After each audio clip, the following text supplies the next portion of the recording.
Previously on World History and Geography. Using the military tactics of their universal leader, Genghis Khan, the Mongols were able to create the largest continuous land empire in history. During the Pax Mongolica, the Silk Road opened and trade flourished between the East and the West. China had built walls for centuries to keep out the barbarians from Central Asia. These walls would soon prove to be no match for the mighty Mongols.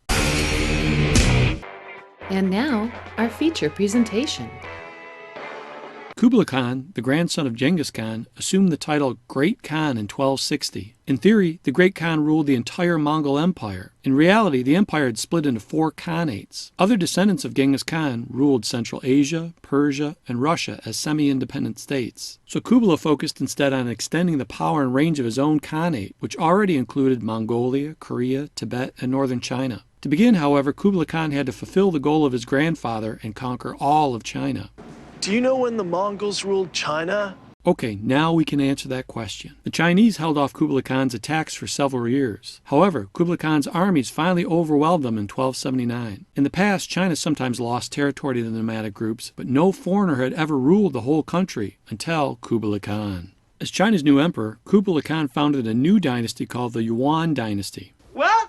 I said the Yuan Dynasty, which lasted until 1368 CE. The Yuan era was significant because Kublai Khan united China for the first time in more than 300 years. That's why he's considered one of China's great emperors. The Mongols also opened up all of Asia to greater foreign contacts and trade, and Kublai and his successors tolerated Chinese culture and made few changes to the system of government. Trade flourished under Kublai Khan's reign. Kublai further encouraged trade by inviting foreign merchants to visit China. The most famous European to visit China in these years was a young Venetian trader, legendary world traveler Marco Polo. The lady in that car over there said that Marco Polo was in the year 1275. So it's not just a water sport. I knew it. That's right, he's actually a person. Like famous traveler Ibn Battuta, Marco Polo went all over the place. He traveled by caravan on the Silk Roads with his father and uncle, arriving at Kublai Khan's court around 1275 CE. 1275 is the year he arrived. Polo had learned several Asian languages in his travels.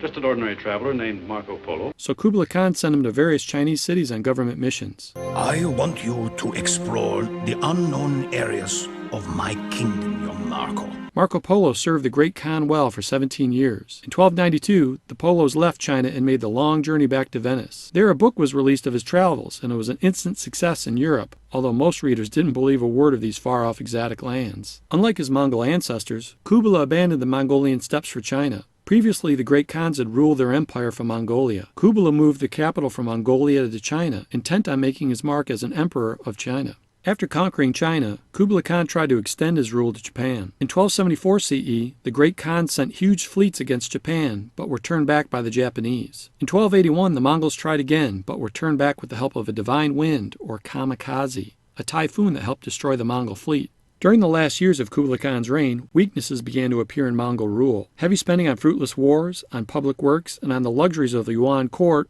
burdened the treasury and created resentment among the overtaxed Chinese. This presented problems that Kublai's less able successors could not resolve after he died in 1294. Rebellions broke out in many parts of China in the 1300s. The Chinese had long resented their Mongol rulers, and the rebellions were also fueled by years of famine, flood, and disease, along with growing economic problems and official corruption. In 1368, Chinese rebels finally overthrew the Mongols. By the time of the collapse of the Yuan Dynasty, the entire Mongol Empire had disintegrated. The government of the Ilkhanate in Persia fell apart in the 1330s. The Shigate Khans, hey, I pronounced it correctly, ruled Central Asia until the 1370s. Only the Golden Horde in Russia stayed in power longer. The Golden Horde ruled Russia for 250 years, until Russia gained independence from Mongol rule in 1480 CE. Just an ordinary traveler named Marco Polo.